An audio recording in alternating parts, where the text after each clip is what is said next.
Hello, everybody. Merry Christmas. Sorry about that. We've had all manner of technical problems up here, and yeah, we're finally live now. I've just got to try and sort out to get Drew back on live again, and I forgot how I do that. Let's have a quick look. Dum da dum da dum da dum da dum. Invite. There we go. Here we go. Right. So, welcome to the Sunday service.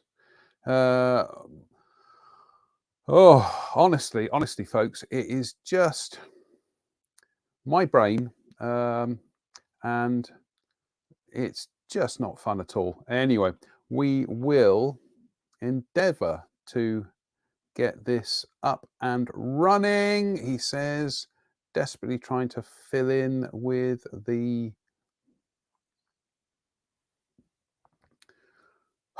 come on, man. Dum ba dum ba dum.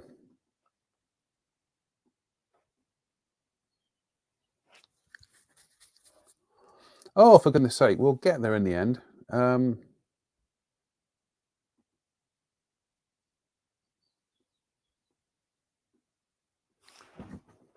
Oh, isn't this fun? It really is. Note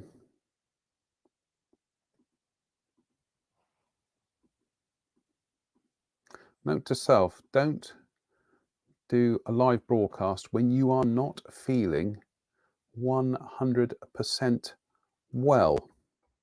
Oh.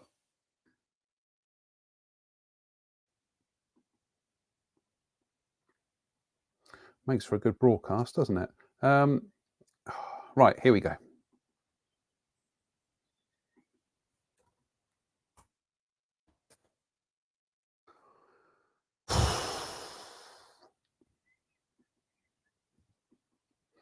I think what we might do is we might nip off, and then we'll come back, and then we'll go live again. So we will be back very shortly. I do apologise for this, folks. It's just, oh no, here he is. Here he is. Finally. He's decided. Don't say finally to me. Honest to God, it is just the worst kind of COVID brain fog at the moment. And I just couldn't remember how I go live and how we do bring the guests in and everything. And I just sat here and I'm just like, I give up. And then I remembered. Apart from that, I'm fine. Yeah. Honestly, I went to see the I went to see the doctor beginning of the week, and he said, "No, there's nothing wrong with your brain." So I said, "Are you sure?" And he said, "Are you yes. sure it was a doctor?" Yeah, I'm beginning to wonder actually. Yeah. Yeah. So, do you know what? It's just been an exceptionally long day, and I need to do some ghost stories and have a beer and then go to bed early. So anyway, hello everybody. Welcome to the interesting broadcast, I think is the best way of putting it. the interesting mental challenge modeling company, blah, blah, blah, blah, blah. Anyway, we've got Drew with us tonight, probably for the last time, because he won't want to come on this show again. And we are Well, it's like,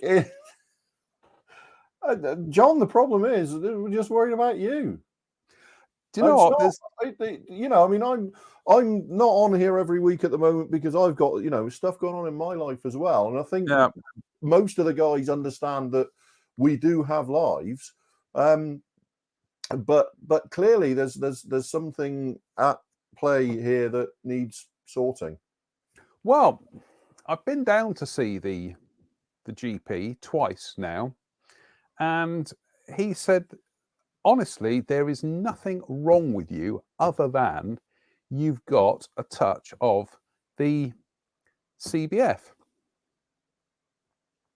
And I've tried to kind of like say to them, well, I think this is something more serious, and they've said, no, honestly, it's not.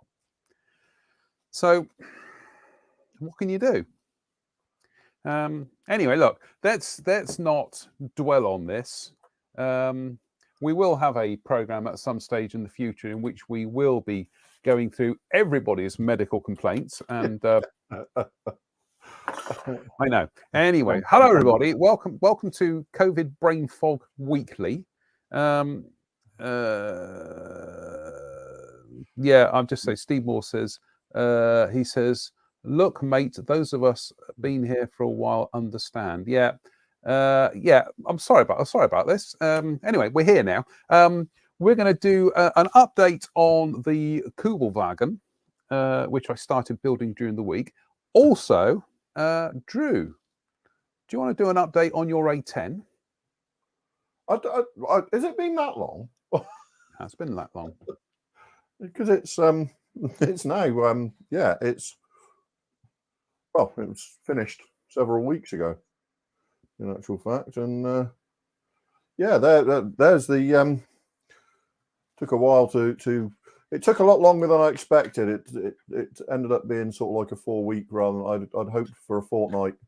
It ended up being a 4-week job, but I kind of I like it. It's pretty much exactly what I wanted. It's really odd. I'm looking at those I was looking at those markings there on and thinking, oh my god, I can see the carrier film on them, but it's not carrier film. They're inside inside a panel on each one, so it's actually the panel that you can see, not the carrier film. Honest, would I lie to you? So that's one of the best fitting canopies, open canopies I've ever experienced, because it just literally clicks back in to the back of the seat like so, and sits there. But it means you can take that off, and I mean, as we previously discussed, there's some 3D decals for the seat belts in there. And 3D decals for the side consoles and the instrument panel and stuff. It's got all the phase hanger engine parts in there.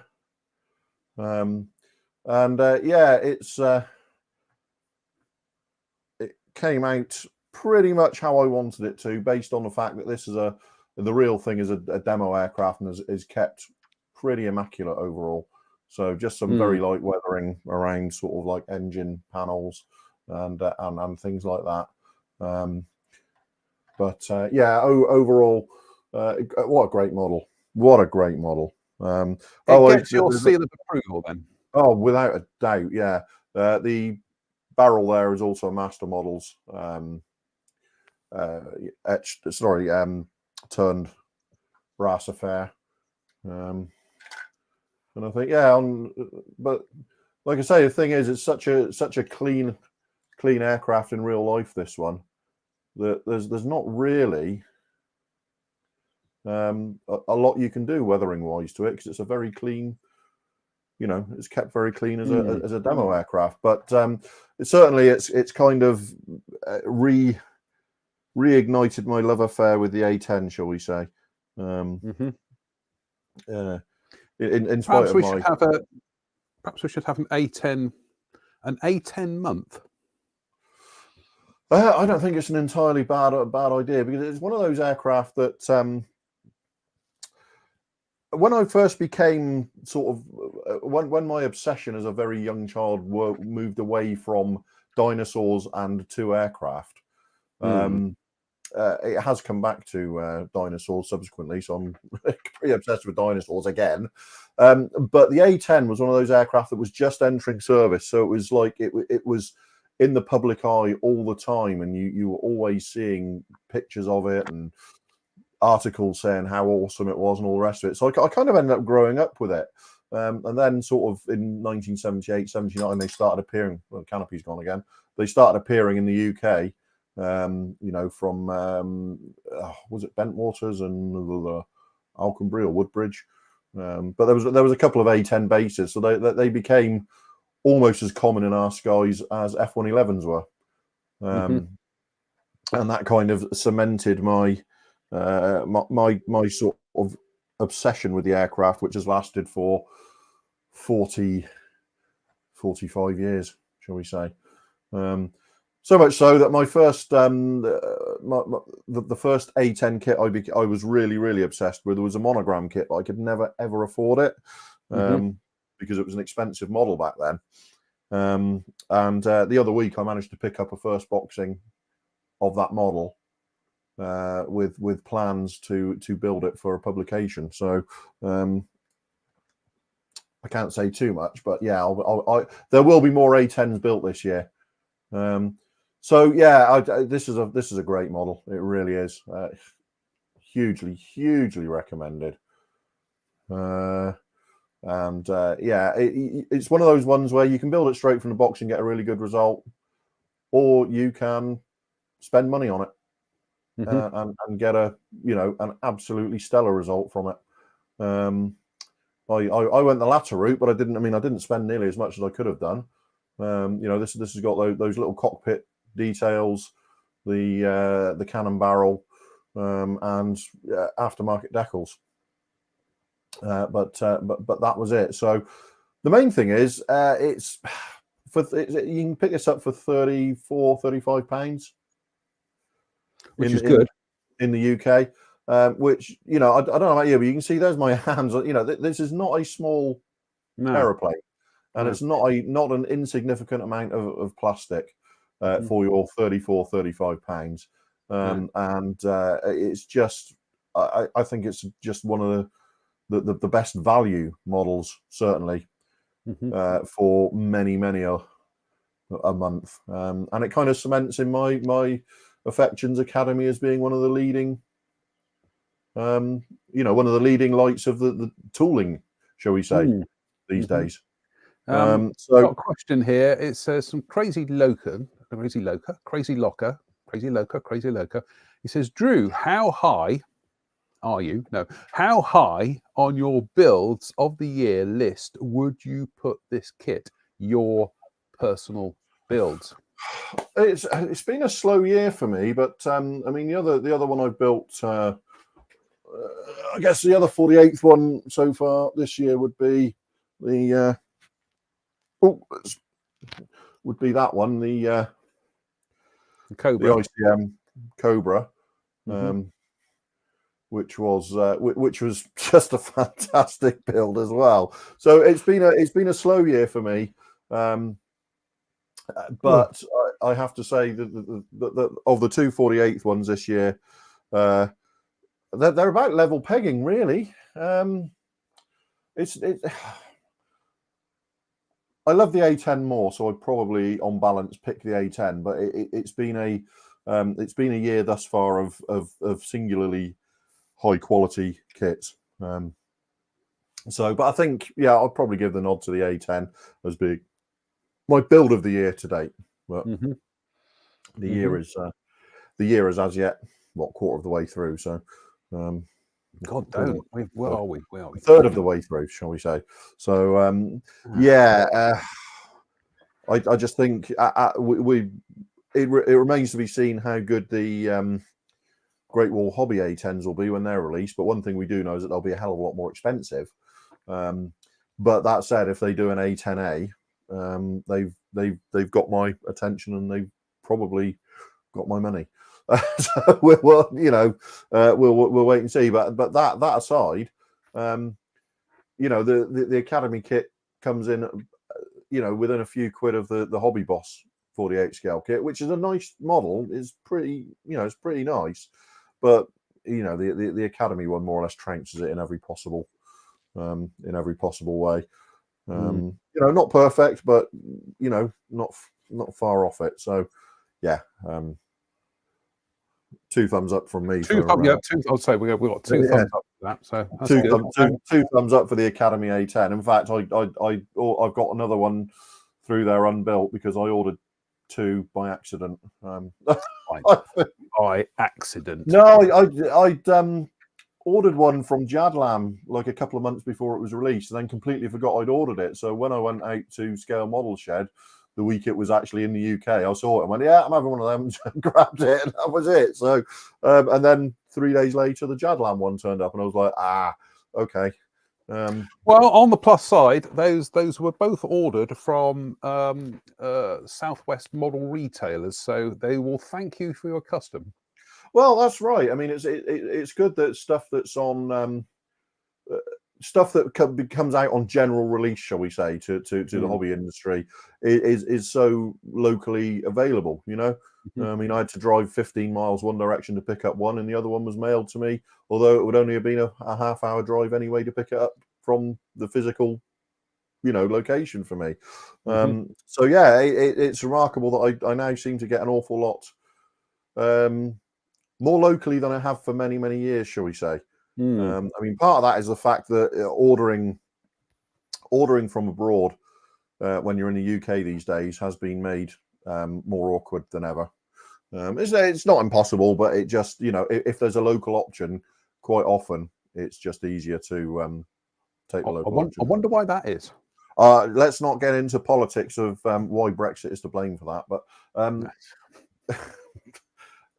no, it has become significantly more difficult to do that these days. Not well, maybe not. I think even difficult is a wrong word, but potentially far more expensive. Problematical, I think. Yeah, is a very, very good word.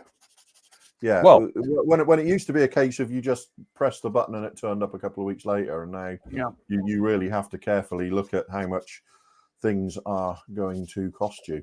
It's like Crazy Locust said, Academy is continuing to impress me with both quality and value. I mean, I've said for sort of 5-6 years now that Academy are at the very, very top of the game in terms of new tools, the quality of their new tools, and in terms of tooling. Sometimes I might get some accuracy things not quite bang on, but then Tamiya have done that in the past. Let's be frank about it.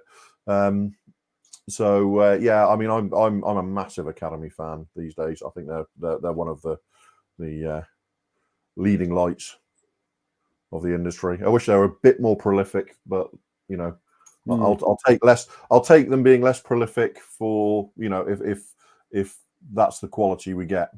So Danwood says you need to spread some of those shops around the country a bit. Share and share alike. Well, no, they're ours. We're keeping them. That's true.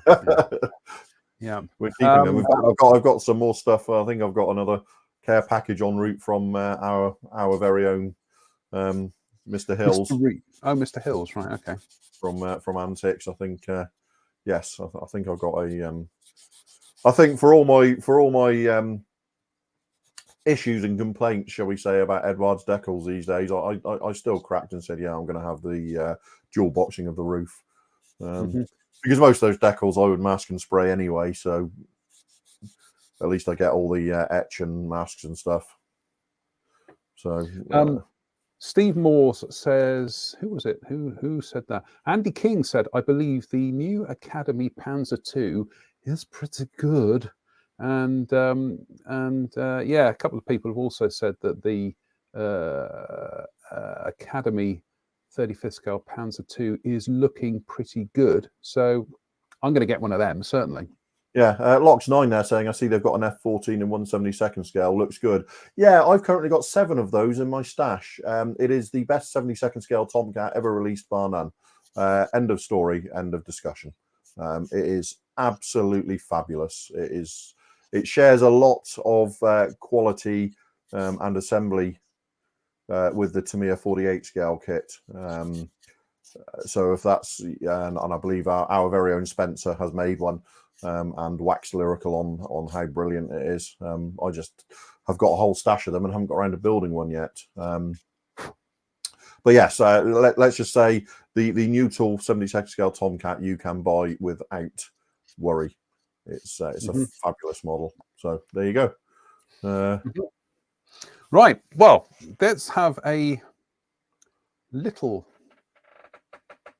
update on the Kubelwagen here, and that is, oops, Daisy, I've lost the screen, because we kind of had a, oh, for goodness sake, you knew this would happen. Is your screen frozen? Yeah, no, it's decided to stop working. So bear with me a second.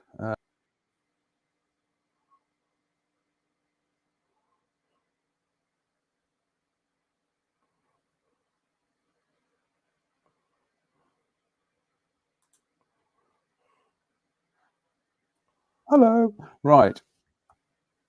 Ah, for goodness. Right, hang about.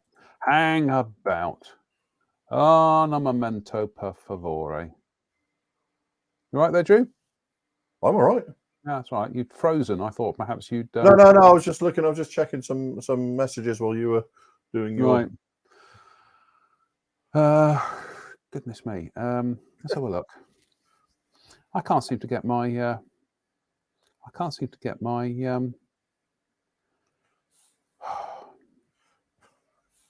get the thing up now, which is always a problem. I can't seem to get my chisel together.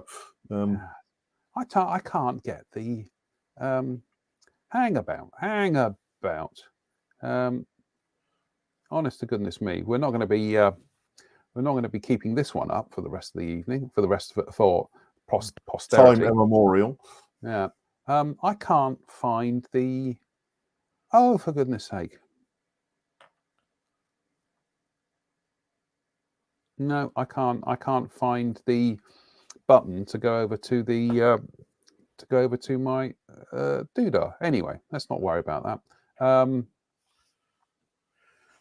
Yeah, Dave Fleming says, seriously considering finishing my Kubelwagen unpainted, just for nostalgia. You'll have to remind me, folks, who else was in on the Kubelwagen build, just so I can kind of keep tabs on who was building what. So if you can kind of put your hand up and say me.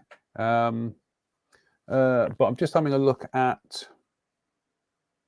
Oh, for goodness sake. Right. Alan is asking Drew a question. That's you. He says, are you enjoying that A10 book I recommended? It's just mind-bogglingly good. It is a thing of absolute beauty. Right. What is this book then? It's book on A10 colours. It was but it's some of the photographs and details of the very early pre-production and early production MAS 10A schemes. When you add that with volume 1,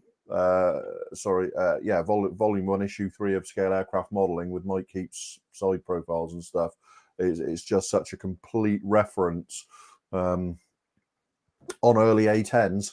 And the reproduction of the photographs as well. I mean, we're used to seeing lots of photographs of early A10s, quite grainy.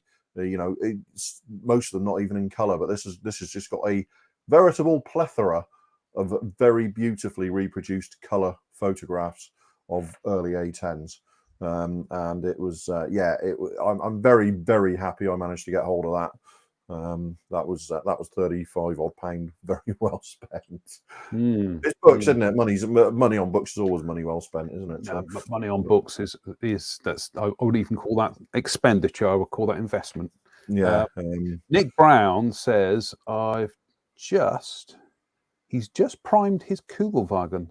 Looks good in grey primer. And Huan Griffiths says just primed my Kubelwagen as well. or 2 rather. So that's good. John Connolly, can I ask, is having a stash over 400 kits a problem? Well, in that case, I suspect that John and I have about 10 problems between us. Just a bit. Yeah. I mean, I think I've got at least 3 problems. Then I don't know how many you've got. If 400 is a problem.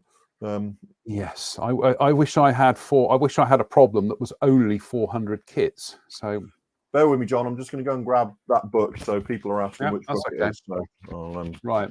Well, I've just got to try and see what. I just got to see why I can't click onto the. Excuse me. I'm still trying to work out why I can't. What have I done with my feed here? Oh, there we go. Right. For those interested, that's the Republic's A10 Thunderbolt, a pictorial history. Right. I'm gonna let you wax lyrical over that for 5 minutes or so whilst I sort some technical stuff out here. So I'll be back in a second. So yes, it's look, even pictures of the early pre-production aircraft with that loadout of a laser-guided bomb and a GBU-8 hobos that looked really odd, but is there. But yeah, this is really a so there's a there's a little bit on the YA9 and then all the early production, but it's the reproduction of these photographs that is just it's some of the best photographs of early A10s I've ever seen, and obviously quite a lot of photographs I'd never seen before as well. So we're covering all of the early pre-production ones, all the schemes, and then we get on to all these MASH 10A schemes were really strange. Like some of the grey here has actually got quite a green cast to it, and then you've got the overall black with the white overspray aircraft covered in quite a few pictures there, and the beautiful twin-seater, of which there should have been several hundred made if there was any justice in the world. Probably my favourite single A10 is the twin-seater. So yeah, there's a couple of pages of that showing both the tall and the later shortened vertical tail. So photographs of the production line, and then we go back to it's just all of these are just showing again. Here's this one at the bottom here is 40% MASH 10A. It's got dark markings, and it's also got 36320 in areas. But again, that MASH 10A has got a really yellow bordering on green tinge to the paint. So and then one of my favourite early A10 schemes is this asymmetric scheme with the patches on the front, which is a very, very light MASH 10A. I think it was 50% MASH 10A. That was called the base colour. But yeah, it's just I just can't say enough good things about the. Then we get to the the scheme that we all, most of us of a certain age living in the UK recognise the A10 most in this European 1 scheme, but it covers all the variations of the European 1 scheme. And then we go to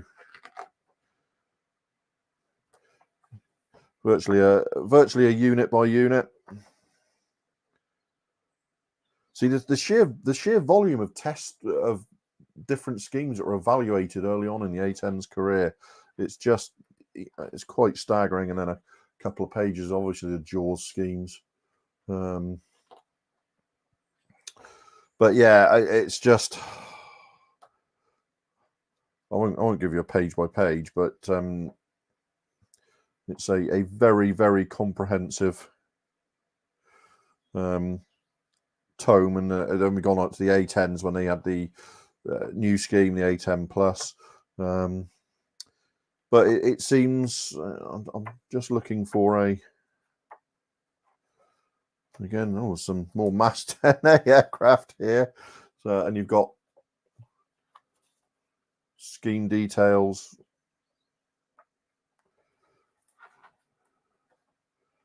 cockpit layouts, and that ends with that. I'm just trying to find a.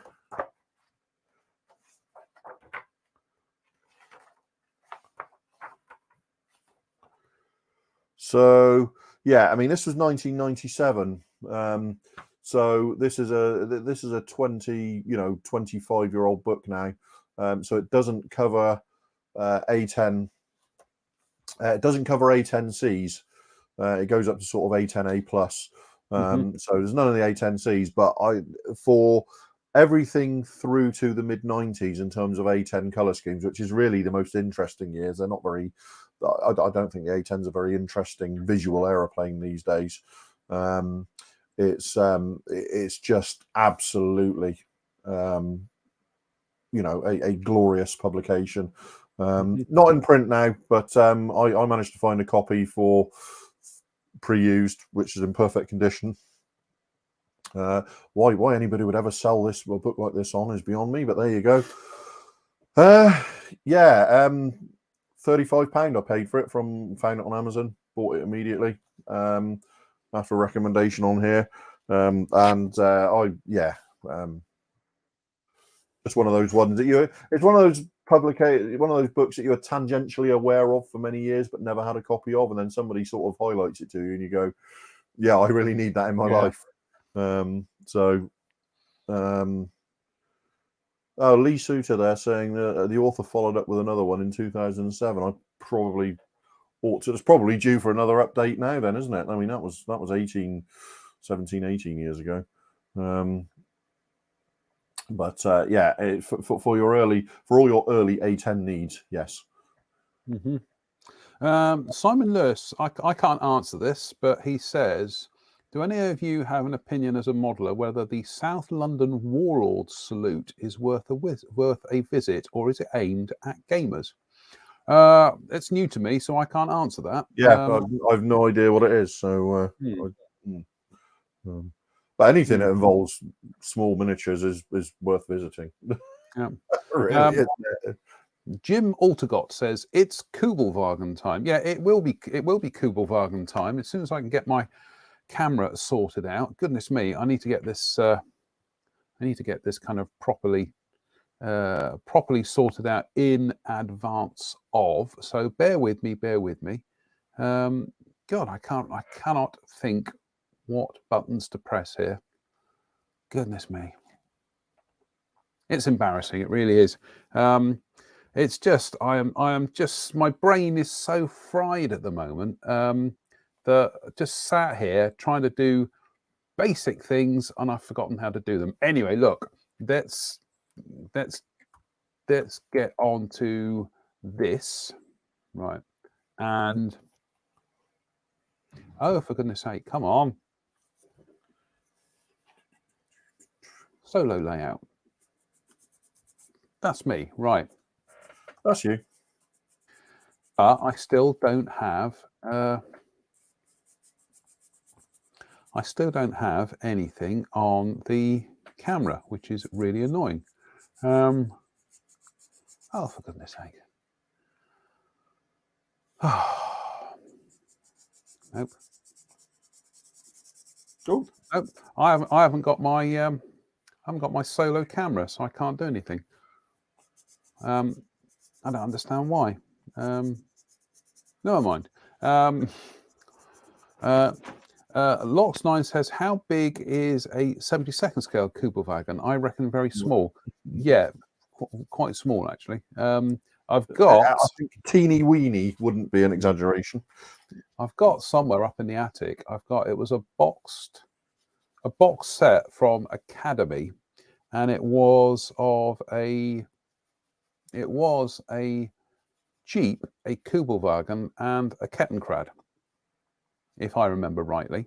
Nice little set, but goodness me, they are tiny things. So yeah, Jim Altergott has got a question for you, Drew. He says, Will I be sampling the recent Tamiya Ukrainian version of the Leopard? I think honestly, it's just the 2A6 with some new instructions and stuff. I'm not even sure if there are any decals as such for it in the kit. I mean, obviously, my addiction to Leopard 2s as well is very well known. But I've been looking at. I mean, I'm gonna shine it on a little bit and wait until we've got some, shall we say, decent information on all of the main battle tanks making their way into Ukraine currently, because obviously I'd like to do a Challenger 2 in Ukrainian markings and a Leopard 2 and probably later on an Abrams as well, because it's the, you know, they're all fantastic pieces of kit, and it would be nice to represent them. But until we get real information, so I think the Tamiya kit is one of those. I don't want to say it's a cynical marketing thing, because I don't think it is, but I'm not overly interested in that kit at this point, if that makes sense. You know, any more than, you know, certainly not for the options in the box. It's a great model. So I'm not. It doesn't. That choice of markings doesn't increase my interest in the model. There you go. Yeah, it's a nice model. That's a fair point, to be honest with you. Russell Taylor says, "Has Drew looked at the Vespid models?" 70 seconds ago. I haven't. No, I've sort of, again, I've sort of seen them online. Sort of, again, tangentially, without really paying that much attention, because I tend to model at 35th scale. I mean, Vespid do some lovely stuff in some. Yeah, I mean, the stuff that's coming out these days in 72nd scale armor is just, you know, it far surpasses what 30 years ago we'd have got in 35th scale in terms of detail levels. So, yeah. And we had another question here, which was, that's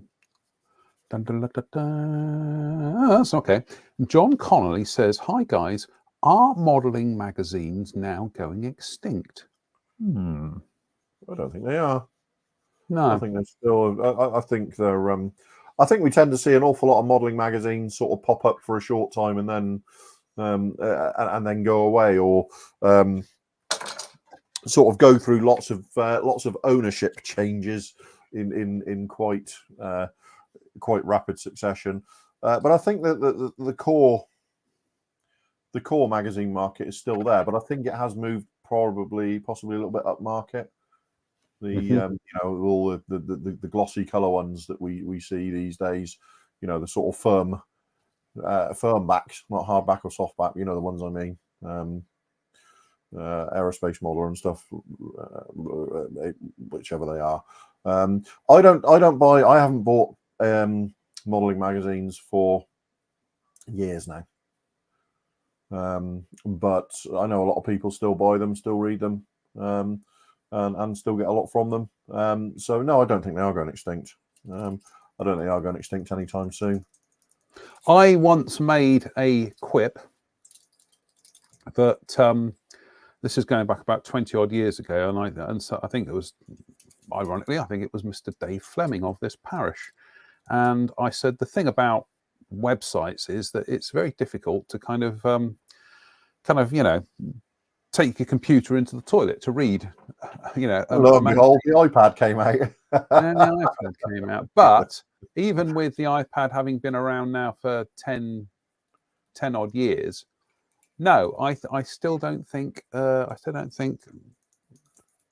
going to supplant it in any way whatsoever. It's going to complement it, but I don't think it's going to supplant it. So, I mean, I think it's also easy to forget that you know, when we were kids, you know, when we were in our tens, teens, and stuff like that, there were about 3 magazines to choose from our hobby. For our hobby, you know, now there are, you know, a multitude, dozens of them. So I think it's the market has become possibly less focused, shall we say?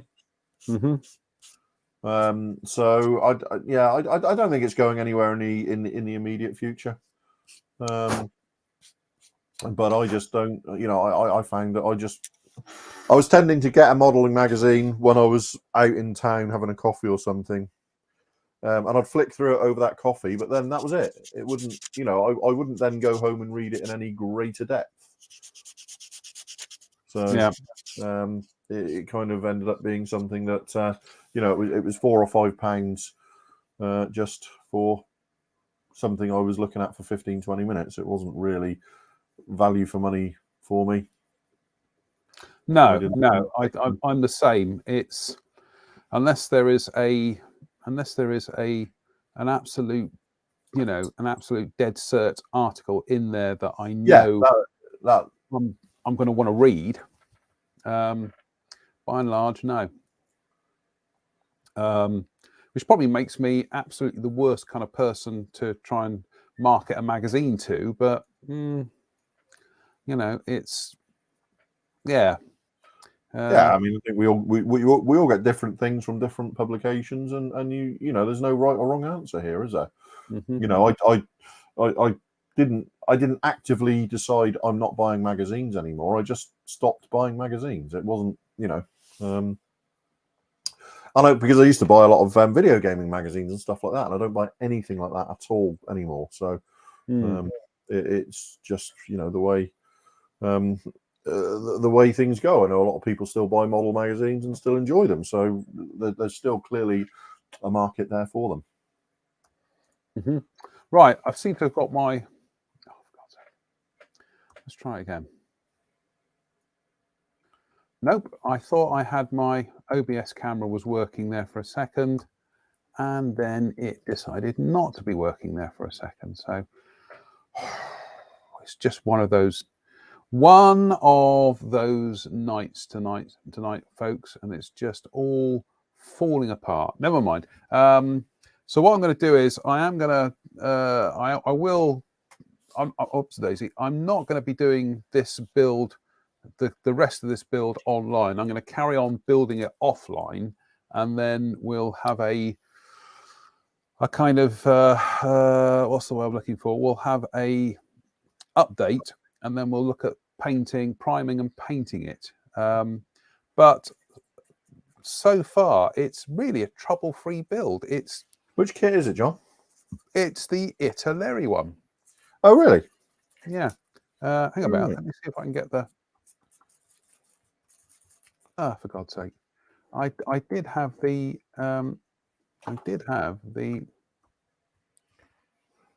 Stop virtual camera. Start virtual camera. Not a sausage. Yeah, it's the Italeri one. In fact, the boxing I've got here is particularly vintage because it's a Revell Italieri boxing. Oh, really? That old? Yeah. Italieri. There we go. It's a Revell Italieri. I have just got to exit the room for a second, but I'll be back in a second. So, Drew, entertain them with your sparkling repartee. Well, I don't really have any. If people are wondering what I'm doing, because I'm sort of looking like I'm doing something on my bench. I am, but you wouldn't believe me if I told you, so I'm going to tell you. What I'm doing is applying dental resin and super glue to one of my fingernails that's got a split in it. So it's I'm being a bit of a beautician, shall we say? So yeah, modeling tools come in handy for so many things. So basically, there's a split in that nail there. So I've just applied a coat of this dental resin and super glue.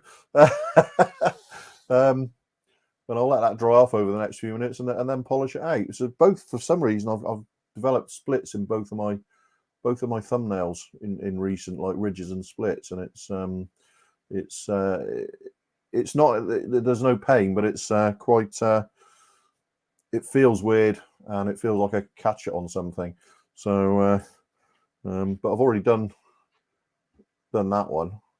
and I'm just waiting for that one to dry, and then I'll polish it up, and it does give a lot of strength to it, and evens it out. So yeah, a career. If I ever get bored of inspecting helicopter transmission parts, a career in nails clearly awaits. Typical Jen there, Drew. Jen is the mistress of combining words. So now I'm a Drewtician. Drewtician, I like that. Yeah. Thanks, Jen. But, we often forget how a lot of the products that we have these days in models have got other uses, and had, like CA was invented for the medical, was initially used for medical applications, and still is. Yeah, I'll polish that Simon later. Lewis asks, he says, Drew, what is your take on MHAR model kits? They were MHAR were a bit like, if you like, what Matchbox became. Does that make sense? Yeah. They were simple and had the potential to be quite nice, but they were also simple. I remember the first MHAR kit was the FJ4 Fury in 72nd. Very the first Matchbox. aircraft, and that apart from the fact it was molded in one color, that just felt like a Matchbox kit, didn't it? It absolutely felt like a Matchbox kit. And the F94C Starfire was broadly similar. That's an all right model. I think the Demon was actually quite nice. I do remember building the Demon a long time ago. I think they are left behind by technology a little bit. I certainly wouldn't struggle through the FJ4 Fury now, because it's not a great model. It's pretty accurate, but it's not a great model. That's an aircraft that really needs a new kit in 72nd. I think the FJ4. We can but hope. But no, I don't think they're not.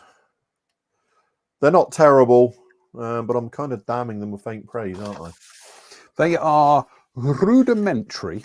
They're basic and they're rudimentary. Nothing about them that you couldn't turn a passable model out of it, but don't go into them expecting them to be Tamiya kits, because they ain't. No, you're very much you're very much getting a sow's ear.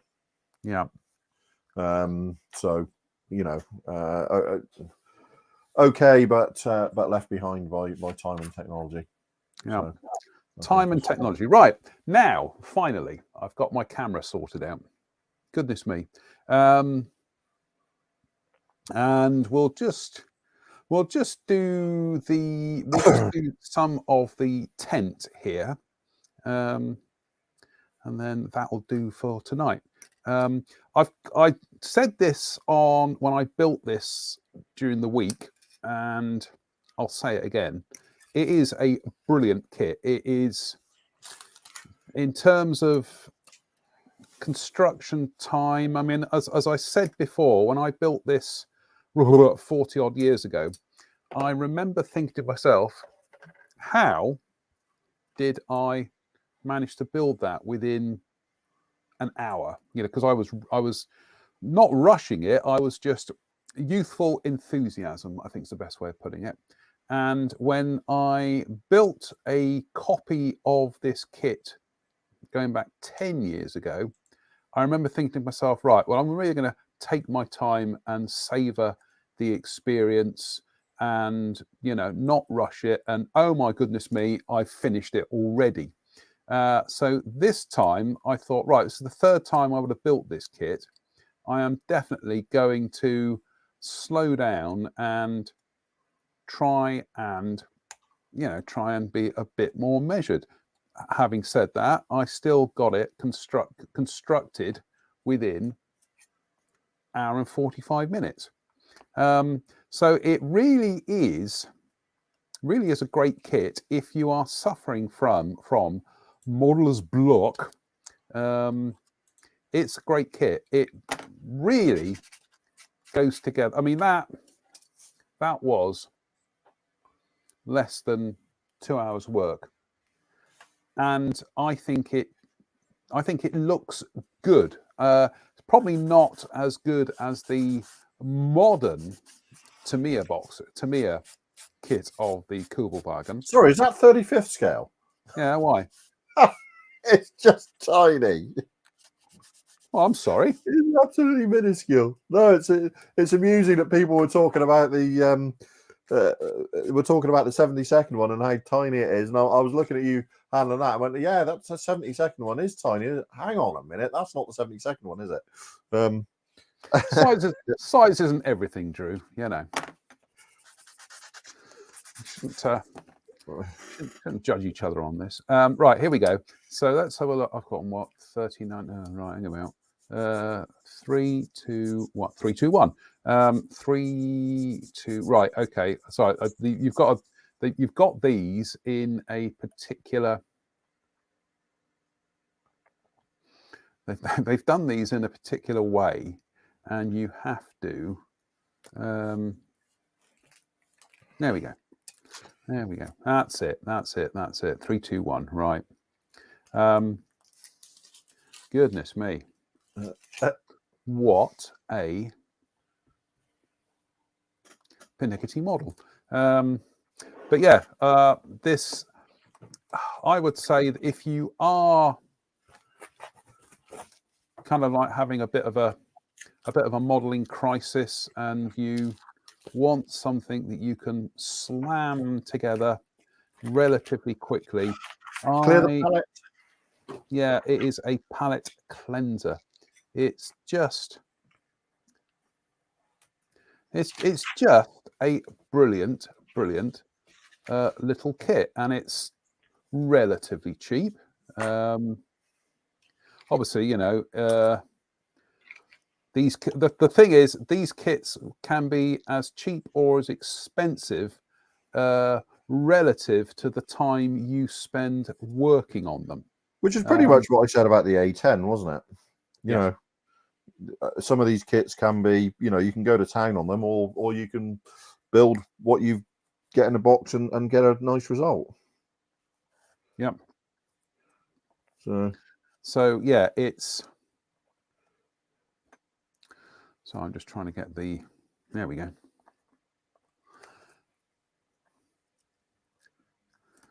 Oh my goodness me! I'm just trying to get the.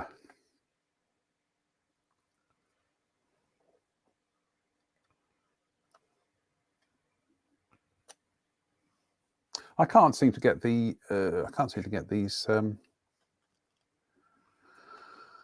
Oh, let's have a look.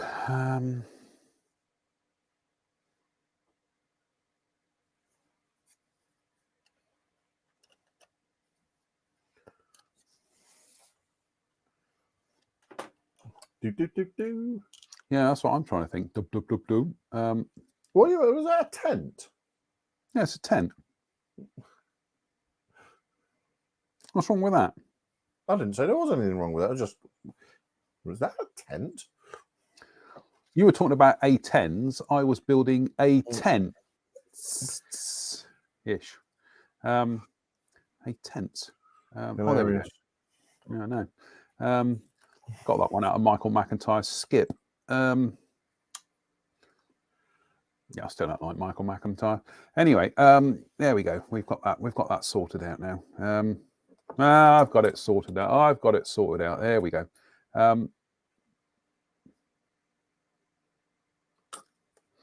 tell you what, one thing I have come to appreciate is how I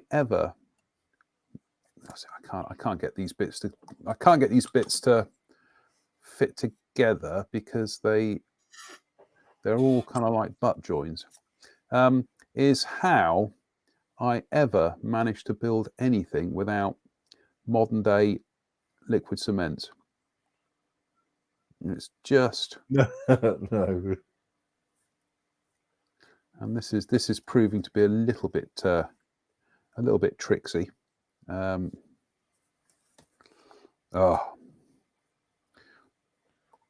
try it again. Add a bit. Go away for 5 minutes. Let it grip. Then add the next bit. That's what I'm trying to do, and it's.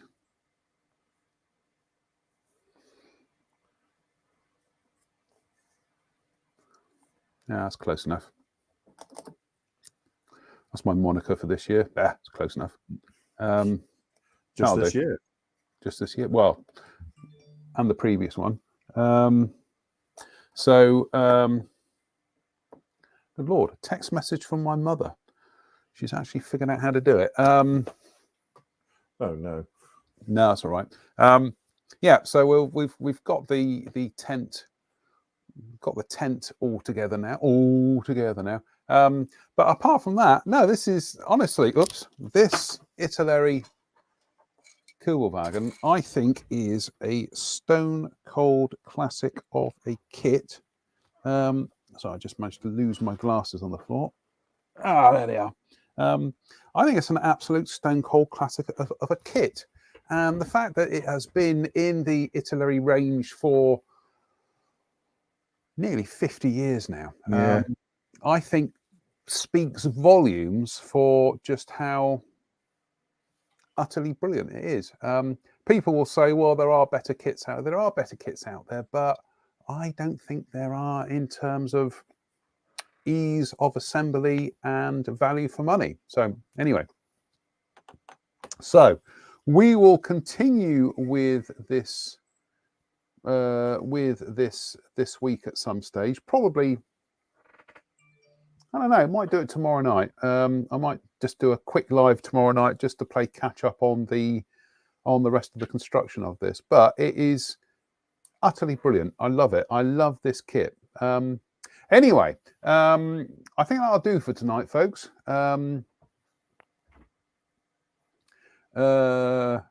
Lots Nice says those mini art accessory sets seem like quick builds. God, that's my mum ringing up. Just to see if you got a text message. Yeah, hang about. Hello, Jonathan. Can you hear me? yeah.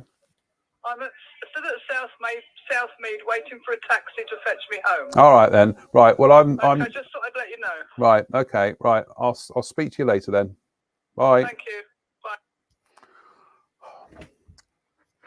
Bye. Mum having a visit to hospital. There's a news story. I know. I shouldn't say that. Anyway. Right. That's it, really. What am I going to say? I don't know. We'll delete this one anyway. But we are rapidly. We are going to finish off the construction of the Kubelwagen over the next few days. So we'll get that done. Steve Moore says, "Okay, JM, your challenge is to actually finish it." Yeah, isn't it just? And Lots9 says, "I see AMT are releasing a 1/25th scale Chevrolet Bison that first came out in 1979. I remember building those big trucks back in the day." There, they he was gone. No, they're still going. Yep. Yep, absolutely. Anyway, we're going to wrap that up for tonight.